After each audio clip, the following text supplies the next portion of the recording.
നിന്റെ സഹോദരരെ, നിങ്ങൾ ഇരുന്ന് ശ്രദ്ധയോടെ കേൾക്കവേ. വിശുദ്ധ പൗലോസ് ശ്ലീഹ ഗലാത്യക്കാർക്ക് എഴുതിയ ലേഖനം 4-ാം അധ്യായം 12 മുതലുള്ള തിരുവചനങ്ങൾ. സഹോദരരെ, ഞാൻ നിങ്ങളോട് അപേക്ഷിക്കുന്നു, നിങ്ങൾ എന്നെ പോലെയാകുവിൻ. ഞാൻ തന്നെയും നിങ്ങളെ പോലെയാണല്ലോ. നിങ്ങൾ എന്നോട് യാതൊരു തിന്മയും പ്രവർത്തിച്ചിട്ടില്ല. ഞാൻ ആദ്യമേ നിങ്ങളോട് സുവിശേഷം പ്രസംഗിച്ചത് എനിക്ക് ശാരീരിക അസ്വസ്ഥ്യം ഉള്ള അവസരത്തിലാണെന്ന് നിങ്ങൾക്കറിയാമല്ലോ. എന്റെ ശരീരസ്ഥിതി നിങ്ങൾക്കൊരു പരീക്ഷണമായിരുന്നിട്ടോ നിങ്ങൾ എന്നെ നിന്ദിക്കുകയോ വെറുക്കുകയോ ചെയ്തില്ല.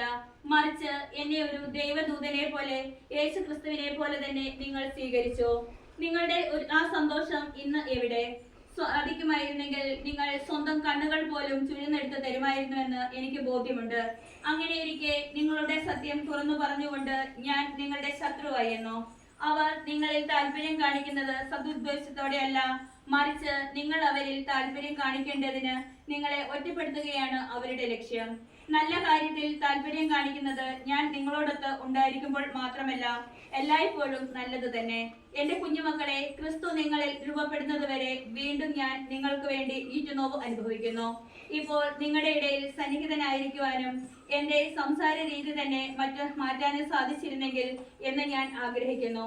എന്തെന്നാൽ നിങ്ങളെ കുറിച്ച് ഞാൻ അസ്വസ്ഥനാണ്.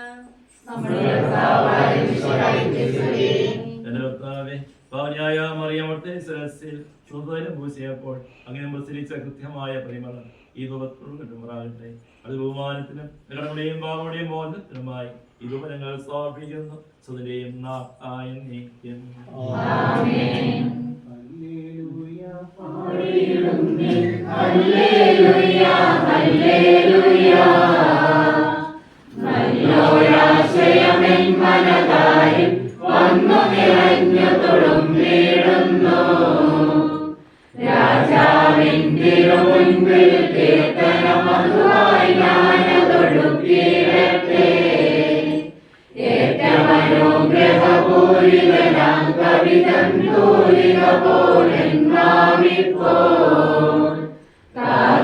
അതുപോൽ സുതനും പരിശുദ്ധാത്മാവിനും സ്തുതി ഉയരട്ടെ, ആദ്യം മുതൽക്കേ എന്നും നിത്യവുമായി ഭവിച്ചിടട്ടെ. ആമേൻ. ഹല്ലേലൂയ പാടിയിടുന്നേ, ഹല്ലേലൂയ ഹല്ലേലൂയ. നമുക്ക് സുവിശേഷം ശ്രവിക്കാം. സമാധാനം നിങ്ങളോട് കൂടെ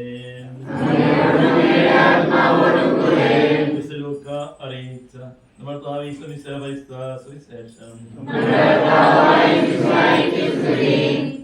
പരസ്പരം ചവിട്ടയാക്കുക തക്കവിധം ആയിരക്കണക്കിന് ജനങ്ങൾ തെങ്ങിക്കൂടി. അപ്പോൾ ഈശോ ശിഷ്യരോട് പറയുവാൻ തുടങ്ങി, പരിസ്ഥിതിയുടെ കാപട്യമാകുന്ന പുളിപ്പിനെ സൂക്ഷിച്ചുകൊള്ളുവേ.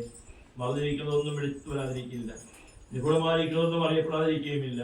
അതുകൊണ്ട് നിങ്ങൾ എട്ടത്ത് സംസാരിച്ചത് വെളിച്ചത്ത് കേൾക്കപ്പെടും, വീട്ടിൽ സ്വകാര്യ മുറിയിൽ വെച്ച് ചെവിയിൽ പറഞ്ഞത് പലമുകളിലും പ്രഘോഷിക്കപ്പെടും. എന്റെ സ്നേഹിതരെ, നിങ്ങളോട് ഞാൻ പറയുന്നു, ശരീരത്തെ കൊല്ലുന്നതിൽ കവിഞ്ഞ് ഒന്നും ചെയ്യാൻ കഴിയാത്തവരെ നിങ്ങൾ ഭയപ്പെടേണ്ട. എന്നാൽ നിങ്ങൾ ആരെ ഭയപ്പെടണമെന്ന് ഞാൻ മുന്നറിയിപ്പ് തരാം. ഒന്നിന് ശേഷം നിങ്ങളെ നരകത്തിലേക്ക് തള്ളിക്കളയാൻ അധികാരമുള്ളവനെ ഭയപ്പെടുവീൻ. അതെ, ഞാൻ പറയുന്നു, അവനെ ഭയപ്പെടുവീൻ. 5 കുരുവികൾ 2 നാണയപ്പെട്ടിട്ട് വിളിക്കപ്പെടുന്നില്ലേ? അവയൊന്നുപോലും ദൈവസന്നിധിയിൽ വിസ്മരിക്കപ്പെടുകയില്ല. നിങ്ങളുടെ തലമുടികളെ പോലെ എണ്ണപ്പെട്ടിരിക്കുന്നു. ഭയപ്പെടേണ്ട, നിങ്ങൾ അനേകം കുരുവികളേക്കാൾ വെളിവുള്ളവരാണല്ലോ.